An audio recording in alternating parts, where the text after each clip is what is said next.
Allahumma salli ala Muhammad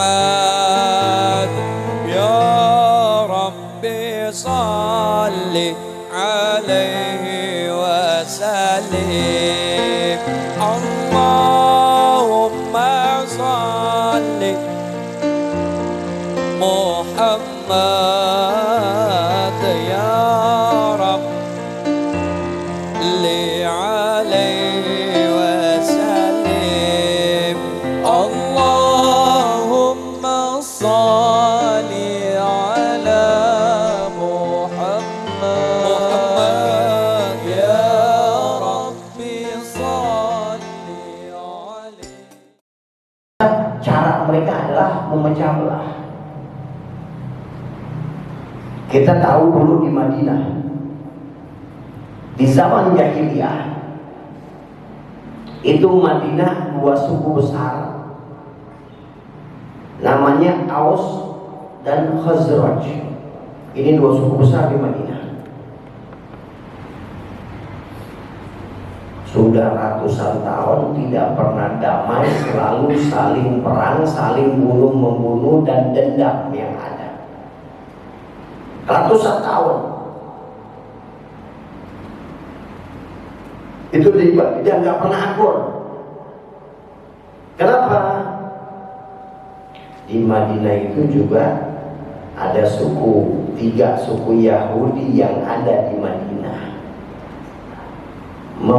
mendapat manfaat atau memang memanfaatkan perpecahan itu, karena banyak orang mendapatkan hasil mengambil manfaat daripada perpecahan. Seperti juga sekarang politik-politik yang ada ini banyak yang mereka ini mengadakan perpecahan untuk mengambil keuntungan. Maka subhanallah, ketika mereka masuk Islam, menerima Islam dengan baik, bagaimana kok mereka bisa masuk Islam? Sehingga Rasul SAW ketika beliau datang ke Madinah disambut oleh orang-orang Madinah, kecil, besar, tua, muda, laki, perempuan, semua keluar menyambut Sayyidina Muhammad SAW.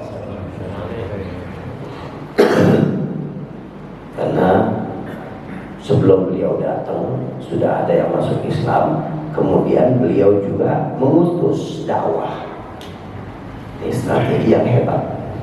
Beliau mengutus sahabat ke sana, berdakwah itu sahabat, sampai akhirnya terus banyak yang tersentuh dengan Islam karena mereka tahu tentang ciri Nabi yang terakhir dan mereka lihat itu ada pada Sayyidina Muhammad. Dari mana mereka tahu? Ya dari Yahudi.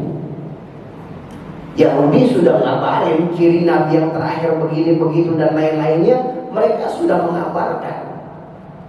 Cuman Yahudi ketika mengetahui kok bukan dari bangsa Yahudi, kok Nabi terakhir dari bangsa Arab, bukan dari Yahudi, berarti bukan. Ingkar mereka, ingkar. Subhanallah. Akhirnya kaum muslimin di Madinah mereka luar biasa bersatu. Karena di antara ajaran Islam adalah tidak boleh saling membunuh. Di antara ajaran Islam adalah harus silaturahim, harus saling sayang menyayangi. Makanya isu-isu Islam itu adalah kasar, jahat. Itu adalah propaganda mereka yang takut dengan Islam. Karena banyak. Ada kemarin belum lama dari orang Rusia masuk Islam. Orang Rusia ini tinggal di Cina, bergaul dengan orang kita, orang Indonesia. Ya, Akhirnya awalnya dia nggak senang sama Islam. Singkat cerita, akhirnya masuk Islam karena melihat bagaimana akhlak yang ada dalam Islam ketika dia bergaul dengan orang-orang Islam. Ketika ditanya bagaimana di Rusia itu kalau yang namanya Islam itu sudah ekstrim, Islam itu sudah teroris, Islam itu sudah kasar, Islam itu sudah jahat. Itu yang mereka bikin kesan tentang Islam. Makanya banyak mereka orang-orang yang pintar ketika mereka baca tentang Islam, akhirnya mereka masuk Islam.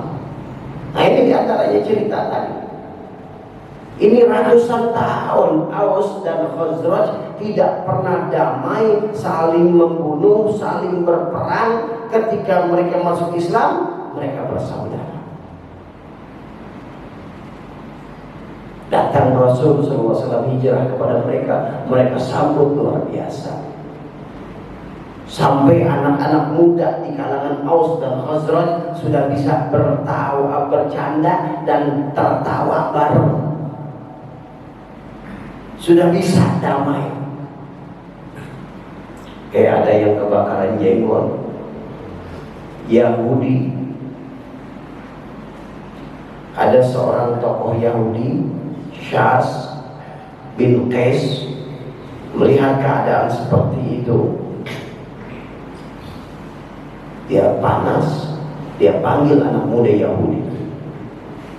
Dia panggil anak muda Yahudi, kader-kader yang bisa untuk provokasi. Disuruh provokasi itu Muslim. Datang, ngumpul sama mereka. Ini anak muda Yahudi ngumpul sama mereka daripada anak-anak muda Aus dan Khazraj. Mulai dia buka sedikit. Dengan caranya dia buka lagi sedikit, dia buka lagi sedikit, dia bacakan syair-syair berdarah yang dahulu dibacakan oleh kakek moyang mereka. Panas. Akhirnya mereka sudah ngangkat pedang. Tuh, sudah ngangkat pedang masing-masing mereka. Antara kaum Aus dan Khazraj, anak-anak mudanya sudah hampir mereka terjadi kembali peperangan. Terdengar oleh baginda Rasulullah SAW. Didatangin mereka, dinasehatin mereka. Apakah kalian akan kembali ke zaman jahiliyah setelah Allah berikan kalian hidayah petunjuk kepada Islam? Artinya, apakah kalian mau kembali kepada kebodohan kalian, saling bertikai, saling bunuh-membunuh, kalian hanya disibukkan dengan keadaan kalian tidak memikirkan hal yang lebih tinggi, hal yang lebih maju lagi, sebagaimana telah diciptakan oleh baginda Rasul SAW tentang Islam yang mengangkat martabat manusia. Tersadar mereka. Akhirnya mereka pun menangis dan saling berpelukan. Subhanallah. Ini Islam. Justru dengan datangnya Islam mendatangkan kedamaian, mendatangkan persatuan. Jadi yang kayak model-model seperti itu sudah ada di zaman Islam, tapi Islam sudah tahu resepnya. Apa resepnya? Bersatu. Allah Subhanahu wa taala mengingatkan, wadhkuru ni'matallahi 'alaikum. Ingat nikmat Allah atas kalian. Ini untuk para sahabat dan untuk kita juga. In kuntum a'da'an, dahulu kalian saling bermusuhan. Itu contoh kecil aja. Aus dan Khazraj, banyak lagi suku-suku lain sana sini saling bermusuhan, saling bunuh-membunuh, itu banyak. Seandainya pun mereka bersatu di dalam satu proyek, di dalam satu pekerjaan, maka hati-hati mereka pun pecah belah. proyek masyarakat ingin membuat jalan misalnya, yang satu membantu orang kayanya. Kenapa? Biar dapat nama,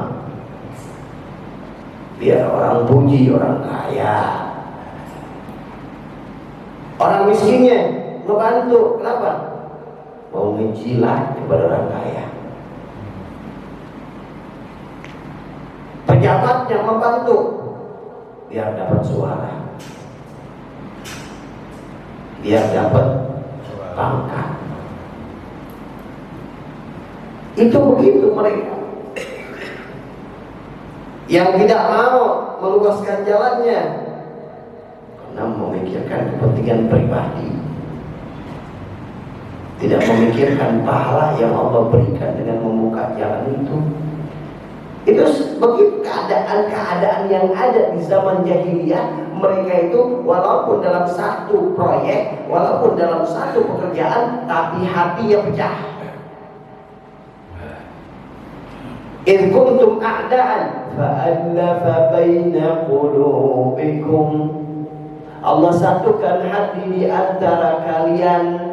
Islam datang menservis hati-hati manusia, memberikan motivasi arahan apa yang harus kita lakukan, yang apa yang kita akan berikan kepada umat, apa tabungan-tabungan akhirat kita. Maka motivasi itu membentuk manusia tidak melakukan sesuatu kecuali lillahi ta'ala. Ini dia kuncinya. Fa'allafa baina qulubikum. Allah satukan hati di antara kalian dengan apa? Satu hati. Orang kaya melakukan sesuatu proyek, melakukan sesuatu rancangan, maka mereka lakukan lillah, bukan untuk cari nama. Berapa banyak mereka sudah sembunyi memberikannya, tak memberikan sesuatu sembunyi tangan, tak tahu siapa. Kenapa? Karena mereka mengharap, ya Rabb, dengan pemberian ini Engkau maafkan dosaku, Engkau tutupi keaibanku di akhirat. Orang miskin membantu, tujuannya apa? Lillah. Pejabat-pejabat membantu apa? Lillah, karena Allah, karena Allah, karena Allah. Tidak ada untuk kepribadiannya. Subhanallah. Inilah Allah satukan hati di antara mereka. Fa'allafa baina qulubikum. Allah yang lebih tahu. Allah tahu hati-hati yang ada pada manusia. Maka apabila mereka melakukannya lillah, ini dunia punya Allah, ini yang ngatur semuanya Allah. Allah angkat orang itu, siapapun yang tidak mau, maka Allah Subhanahu wa ta'ala tidak bisa dikalahkan dengan makhluk-makhluknya. Oh, mereka nggak senang begitu. Senang nggak senang, kalau Allah angkat nggak bakal ada yang bisa menghalangi. Ini resep. Ini sebenarnya kunci yang ada pada umat Islam untuk menjawab keadaan sekarang. Ini untuk membuktikan kepada dunia, kami adalah Muslim, kami dari dulu juga pernah seperti ini. Maka jawabannya adalah Islam telah memberikan jawaban. Fa'allafa baina qulubikum. Allah satukan hati di antara kalian. Artinya apa? Bersatu. Bersatu kita sudah. Kalau nggak dimainin terus, isu sana itu isu sini. Jadi hadirin dan hadirat rahimahullah,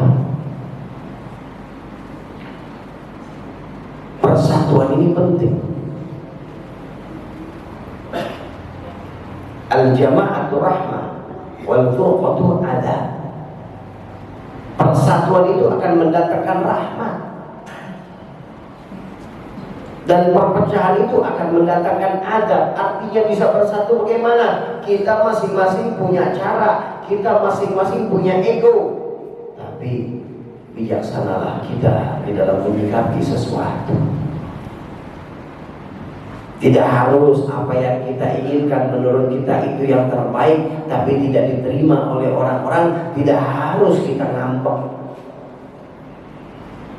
Tidak harus, karena yang kita tahu dan menurut kita itu adalah paling benar, itu menurut kita. Sedangkan Allah Subhanahu wa ta'ala memberikan naungan kepada para orang-orang yang berjamaah. Yang hadis Rasul SAW, al-jama'atul rahmah, kebersamaan itu mendatangkan rahmat. Maka subhanallah, ini penting buat kita. Mau disembunyikan atau tidak, hasil negara kita dalam keadaan perlu perjuangan rakyatnya, perlu pengorbanan dari rakyatnya. Jangan sampai kita selalu diarahkan dengan pemikiran-pemikiran kapitalis, lupa dengan sistem yang ada dalam Islam, yang Islam mengajarkan kepada kita wa ta'awanu 'alal birri wat taqwa. Tolong menolong dalam kebaikan dan ketakwaan. Ini yang diajarkan. Ini jangan sampai hilang. Kita ini luar biasa. Orang-orang tua kita, ulama-ulama kita telah memberikan dulu kepada kita untuk sistem gotong royong. Ini luar biasa. Gotong royong, kebersamaan di dalam perjuangan dilakukannya lillahi ta'ala.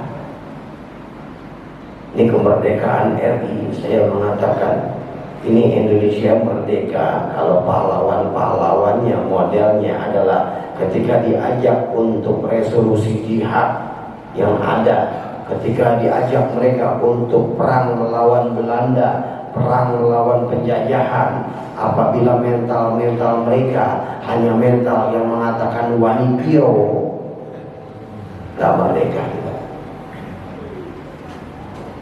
Gak bisa kita merdeka. Ayo, itu Belanda menjajah, itu Belanda mau menyerang, itu Belanda mau menguasai kita, menguasai bangsa kita. Ayo serang. Nah, yang penting saya aman-aman aja, biarin yang lain ya. Tadi aman. Ayo ikut. Nggak ada gratis sekarang. Berapa mau bayarnya ya? Ini yang kayak begini, ini kemasukan bukan dari bangsa kita, bukan. Sengaja agar melemahkan prinsip-prinsip yang ada di dalam bangsa-bangsa kita yang hebat, sehingga lupa. Makanya hadirin dan hadirat, saya tidak berbicara tentang politik ya, tapi ini secara umum aja gambaran. Kita akan menentukan nasib kita ini kan biasanya 5 tahun sekali. Semua Allah yang menentukan, tapi ikhtiar, usaha Allah Subhanahu wa ta'ala akan memberikan perubahan-perubahan kalau kitanya sendiri sudah mau berubah. Tapi kalau kita mental yang ada dalam rakyatnya, mental yang bobrok, mental yang wanipiro, mental hanya keduniaan, maka Allah akan kirimkan pemimpin-pemimpin yang zalim. Pemimpin yang zalim akan menzalimi rakyatnya. Makanya besok pesta demokrasi. Jangan lupa, kalau kita mau milih, pertama apa? Istikharah. Kita punya Tuhan, kita punya Allah. Kenapa kita nggak konsul dulu? Istikharah. Yang kedua, selain istikharah, musyawarah kepada ulama, kepada salihin yang tidak ada tujuan mereka duniawi, yang hanya berpikir tentang bagaimana nasib bangsa ini, yang hanya berpikir bagaimana umat Sayyidina Muhammad.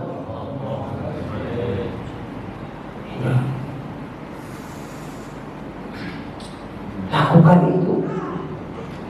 Kita mau pilih istikharah, musyawarah kepada orang-orang soleh agar tidak salah jalan. Kan berapa banyak yang saya katakan tadi, sesuatu yang di hadapan kita itu samar atau gelap kita tidak tahu, tapi mereka para sholihin, berapa banyak mereka itu dapat petunjuk dulu dari Allah. Cirinya orang soleh tadi apa? Bukan tujuannya dunia. Makanya untuk kita juga di dalam pemilihan-pemilihan, ingat, mohon maaf, jangan tujuannya dunia. Oh, dia nyumbang saya, nggak enak kalau saya nggak pilih. Oh, dia ngasih saya, udah baik, berarti orang itu udah kayak malaikat aja.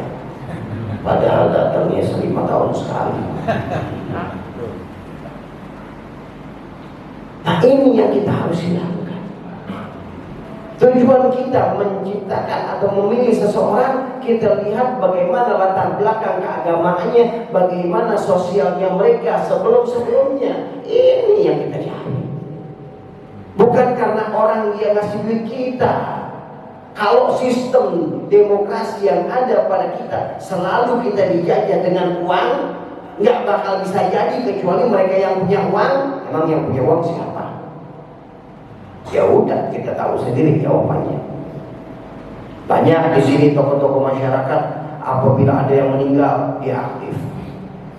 Apabila ada yang memerlukan bantuan masyarakat, dia aktif, dia bagus, dia aktif, dia ini, dia keluarkan. Atau tidak dia punya duit, dia kumpulkan orang. Orang kayak begini nggak punya duit. Betul? Kenapa? Punya duit dikit udah pikiran, ini masjid perlu direnovasi nih, anak sumbang. Perlu duit, punya duit dikit, mikirin umat. Perlu duit dikit, mikirin masyarakat. Yang kayak begini nggak bakal bisa kalau sistemnya sekarang. Kenapa? Karena nggak bakal bisa jadi kecuali harus punya duit. Yang punya duit siapa? Berarti dia cari bos. Ini yang salah siapa? Ya kita. Kenapa ketika kita memilih seseorang, tujuan yang kita cari duit terus? Ini sistem yang mereka sengaja buat agar kita sendiri sulit untuk masuk kebaikan ini. Jadi bagaimana? Ya kita yang berubah. Makanya Islam mengajarkan solusi. Fa'allafa baina qulubikum. Allah satukan hati di antara kalian. Apa? Aku memilih fulan karena aku tahu dia orang baik. Aku nggak mau cari duit dari dia. Silakan yang punya jagoan misalnya, itu caranya. Jangan kita karena duit. Agar mereka juga berpikir, kita ini istikharah loh, kita ini tanya musyawarah kepada ulama, agar mereka tokoh-tokoh yang akan mencalonkan juga berpikir, mereka juga nggak mau ngebohongin rakyat dengan duit-duit saja, tapi mereka juga harus baik dengan hubungannya kepada Allah, karena mereka lapornya kepada Allah. Mereka harus baik hubungannya kepada ulama. Kenapa? Karena mereka musyawarahnya kepada ulama. Nah ini dia. InsyaAllah dengan seperti ini kita akan menjadi bangsa yang jaya. Pantas banget kalau bangsa kita bangsa yang jaya. Betul, betul. Rakyatnya banyak,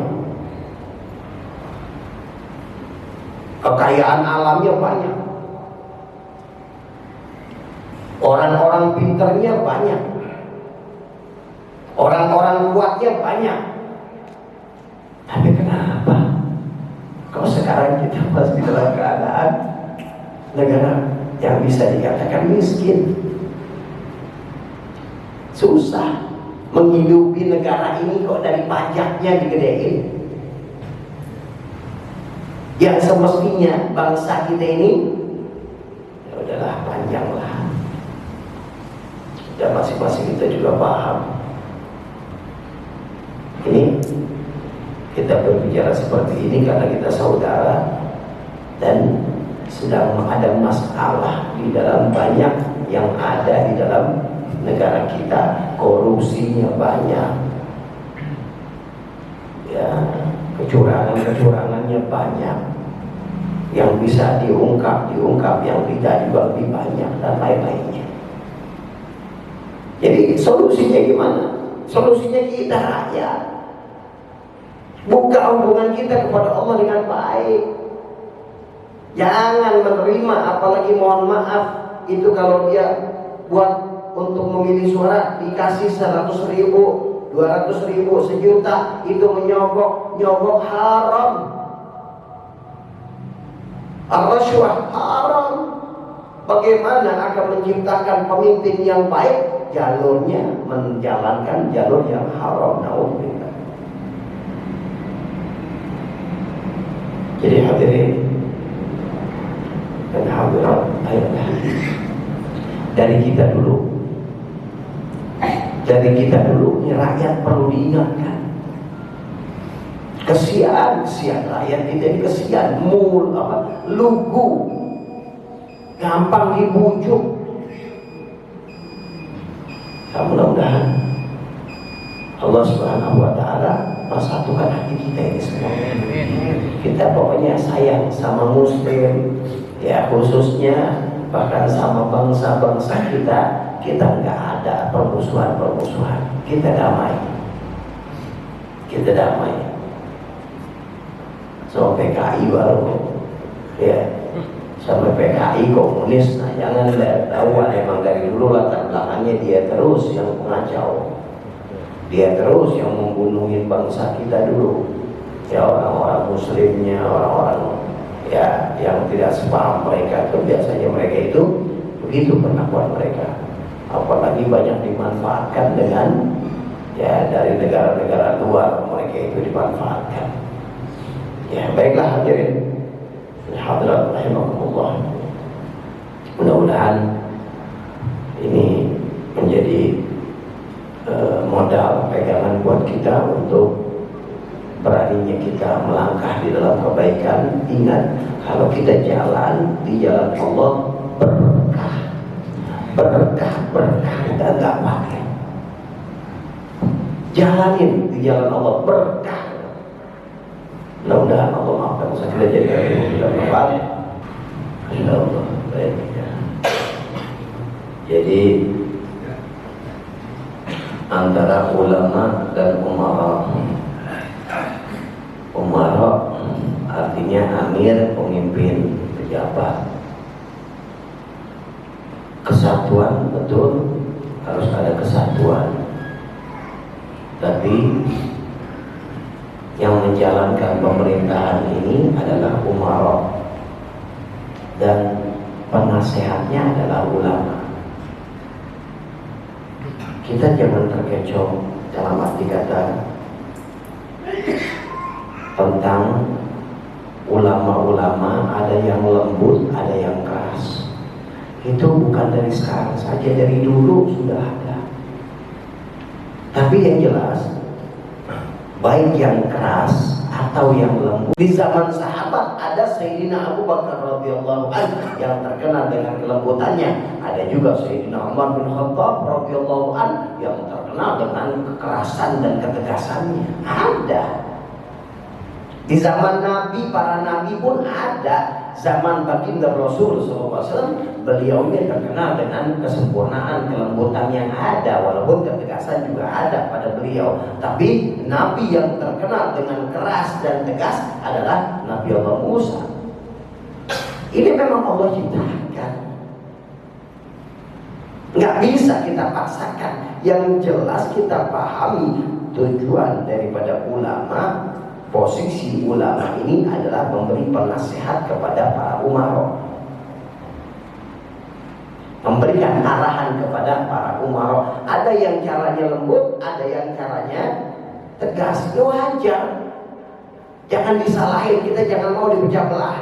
Oh, kalau ulama ini sih lembut, enak nih kita ikutin. Kalau yang no sih keras.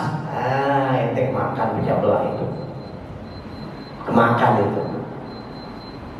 Saya dari dulu saya katakan saya cinta sama mereka semua. Yang keras Habib Rizik, siapa lagi yang lainnya? Saya cinta, dia pejuang luar biasa.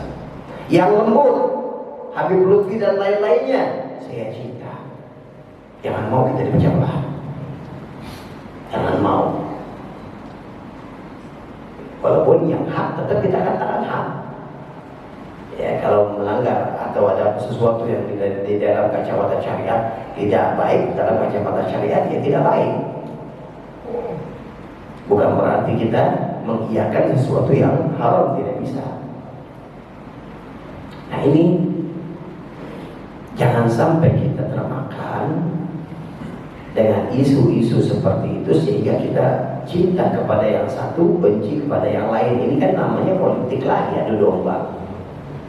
Nah, ini dia. Yang jelas apa? Yang jelas satu, lakukan itu lillahi ta'ala. Dan ya maaf banyak saya lihat dia lembut ujung-ujungnya ya Allah. Begitu gak dapat jatah langsung galak. Ini yang repot. Bangsa kita ini sedang memerlukan perjuangan, pengorbanan. Ya, jadi gambarannya seperti itu, gak usah pusing. Yang jelas kita cari hati, kita tahu gak? Model kayak begitu ada dulu Imam Malik sama Daus, Imam Daud atau Imam Taus, Abdullah Taus. Itu dua imam besar datang ke satu raja. Itu raja satu bilang, ambilin pulpenku. Gak mau. Kenapa gak mau? Aku gak mau menolong kamu dalam kemaksiatan. Engkau tulis itu tentang kemaksiatan, aku ikut dalam dosanya. Tegas. Ayah lagi, cepat. Nasihatin lagi, ini lagi. Masya Allah. Ada modelnya seperti itu, ada. Tapi semuanya lillah. Sampai rajanya setelah mereka berdua pulang, kasih hadiah ke raja. Dikirimin setelah pulang. Begitu dikirimin nih hadiah dari raja, memang lillah, emang lillahi ta'ala. Padahal hidupnya susah, hidupnya makan apa adanya, roti keras. Buat lauknya cari ampas. Kalau kita katakan ampas di sini ampas kelapa deh. Kalau dulu ampas kacang di sono. Ampas kelapa diambil lagi, direndam air, itu roti direndam air, dimakan, nikmat sudah. Hidupnya zuhud. Kenapa? Karena bukan tujuannya lain-lain. Imam Hasan Basri Imam Harun al-Rasyid nasihatin. Bahkan kalau Umar dulu minta nasihat malah. Ya. Jadi ya mereka harus sabar juga dengan seperti itu, dan kita juga harus baik sabar. Jadi jalan, tidak usah ikutin begini begitu, itu juga watak. Yang penting tujuannya adalah lillahi ta'ala. Assalamualaikum warahmatullahi wabarakatuh. Waalaikumsalam. Izin bertanya, udah di tahun ini kan kita dan seterusnya dan 1 tahun ke depan gitu ya, berada di tahun politik gitu, panas politik.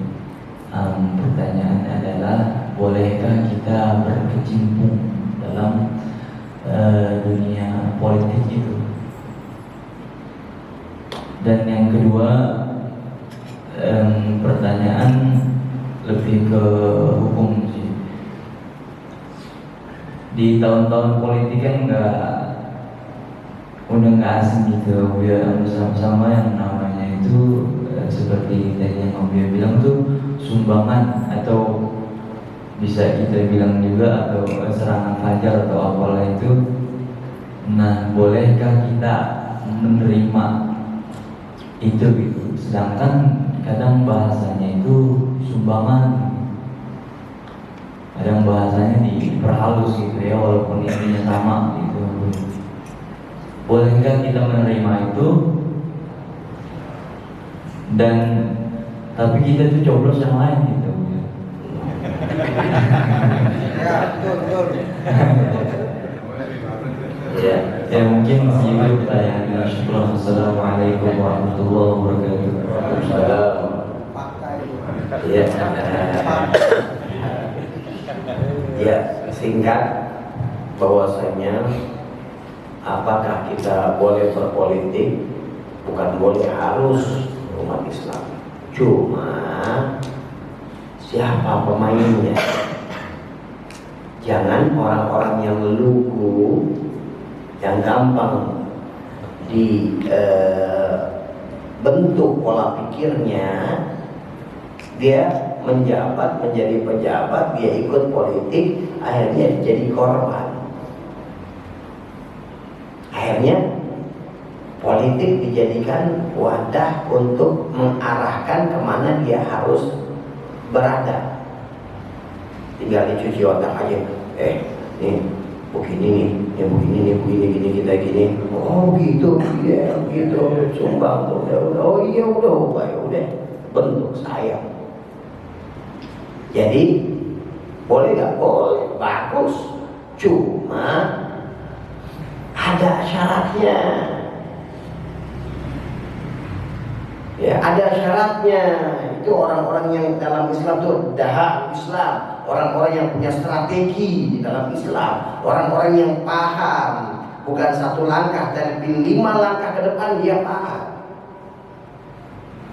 Bukan orang-orang yang hanya ikut isu politik. Lebih baik yang kayak begitu. Kerjanya aja yang rajin deh. Kalau waktu kosong ibadah yang benar udah. Doain, nggak usah terjun, nggak usah ikut aktif, jangan.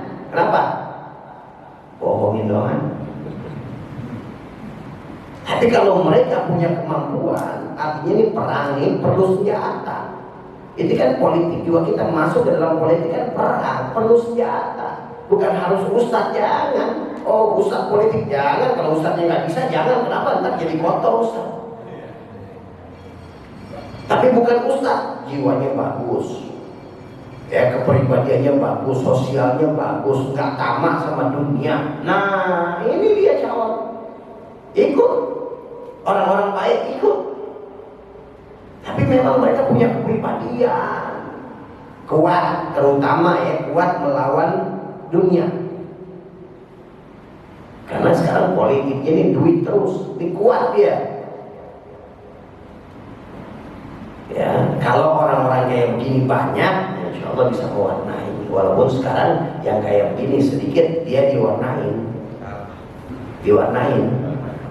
Ada orang-orang baik, dia nggak mau main duit, akhirnya dimasukin transfer ke rekeningnya, dia nggak kontrol dalam 2 kali 24 jam, tahu-tahu dia dituduh, tuh dia terima sogokan, dikasusin. Apalagi harus pintar. Kontrol, harus begini. Oh, nggak boleh. Orang-orang yang kasarnya, yang lembut, yang lugu, ya udah deh. Udah jadi pendukung aja deh, doa aja deh. Satu, ya itu. Kemudian yang kedua tadi, boleh nggak kita nerima nih? Nah ini dia tadi. Kalau memang itu untuk kita dikasih untuk menerima buat dia, suara dia, artinya nyogok, nah itu nggak boleh. Itu rasuah, cokokan, itu haram. Tapi kalau bicara secara sifatnya umum, sumbangan, istilahnya ini bicara umum aja ya, sumbangan, tapi tidak ada ikatan. Tadi mau milih yang lain boleh, mau ini terserah. Ya namanya dia nyumbang, lillah dong. Kalau nggak lillah, salah lo. Ya masa nggak paham sih.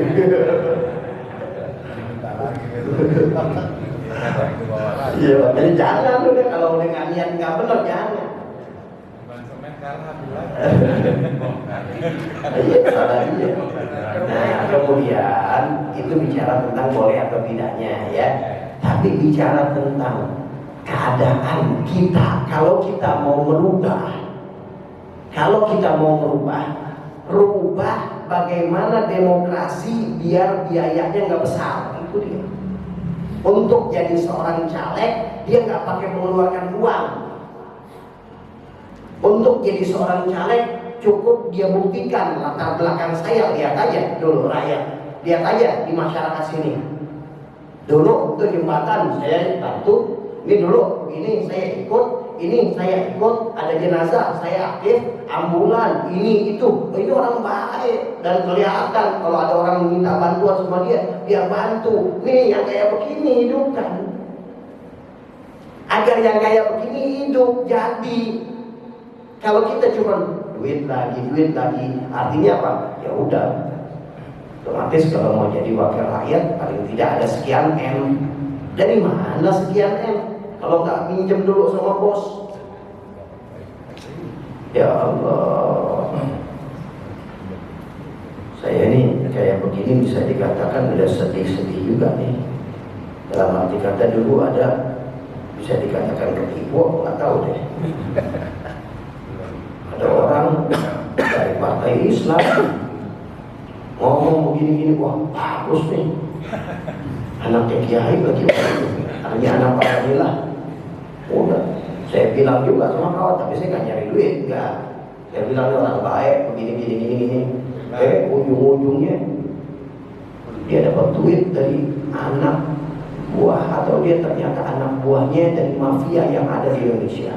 Ya Allah, dari situ kapok, saya nggak mau lagi juga. Ini dia tadi perlu dia orang-orang yang paham. Ya, jadi kalau kita mau merubah, udah lebih baik kita nggak usah bicara-bicara seperti itulah. Toh kalau bangsa ini kaya kembali punyanya dia, ya freeportnya orang yang kaya kembali, udah kita diam aja juga dapat gaji 20 juta lebih bisa per bulan. Kalau kita rapi, nggak usah pakai komisi gitu, udah rapi. Nggak usah pakai sumbang mereka emang udah banyak. Ya, ini yang pola-pola yang kita harus hidupkan. Ya,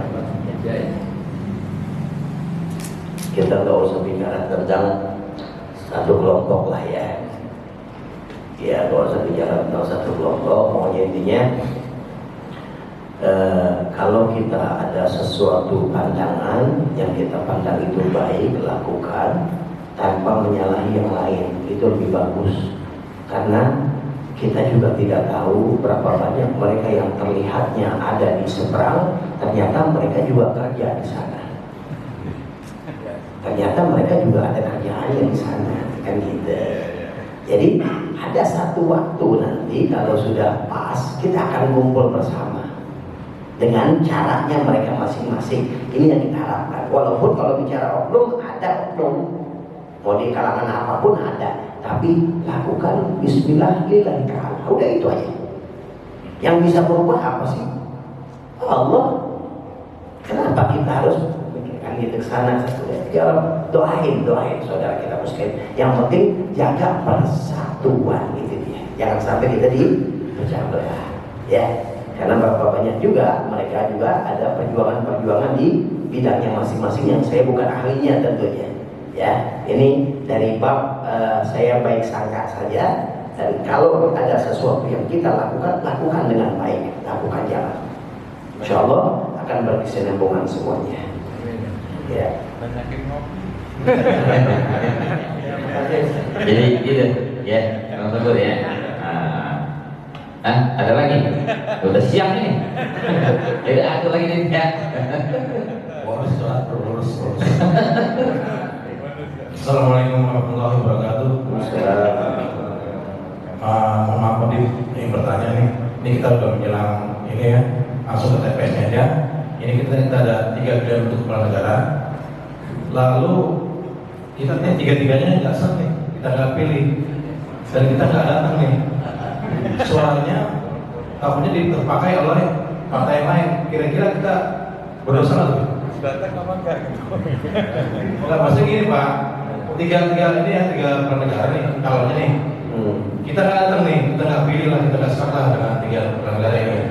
Lalu kita nggak datang.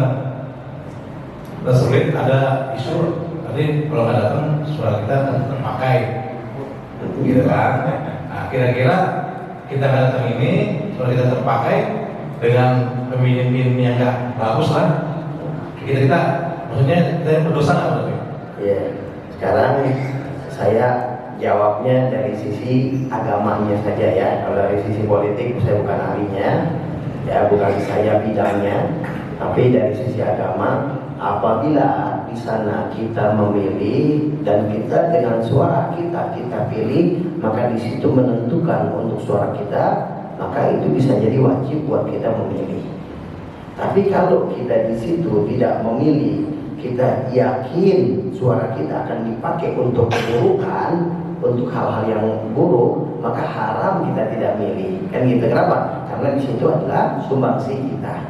Nah, tapi itu bicara syariatnya. Bicara fulan itu atau kenyataannya ada, bukan saya ahlinya. Saya nggak tahu, mungkin antum yang lebih paham hal-hal itu. Ya silakan aja kepada ahlinya. Kalau kita sekarang bawa pengajian aja, bukan saya, bukan bidangnya untuk seperti itu. Jadi saya bicara tentang dari sisi hukum aja. Ya artinya ada satu orang baik, satu orang yang buruk. Kalau suara kita nggak pakai yang baik, maka yang buruk akan menang. Kemudian nanti akan timbul hal-hal yang buruk, maka menjadi dosa kita dan wajib untuk memilih yang baik. Nah itu dari segi kacamata syariat. Saya tidak bicara tentang bulan, enggak. Bukan ranah saya itu. Ya, baik. Jadi gitu, yang pilih aja deh. Di sini ada ulama, ada kiai, ada ustaz. Arahnya musyawarah, istikharah. Ya, jadi itu ya. Dan itu tadi pertanyaan terakhir ya. Nah, memang waktu juga sudah agak siang. Habib juga kayaknya belum istirahat. Oleh karena itu kami memasuki bagian yang ketiga, yaitu kesimpulan sekaligus tutup doa. Nanti doanya kami mohon sekaligus mendoakan daripada almarhum Ustaz Haji Ahmad Fatih. Silakan.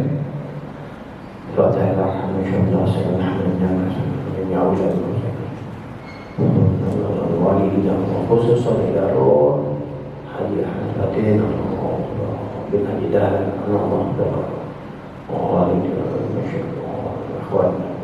والدينا ومعمرين هذا المسجد والدينا أن الله أكبر ويرجع الجنة مساء الحضر بالفاتحة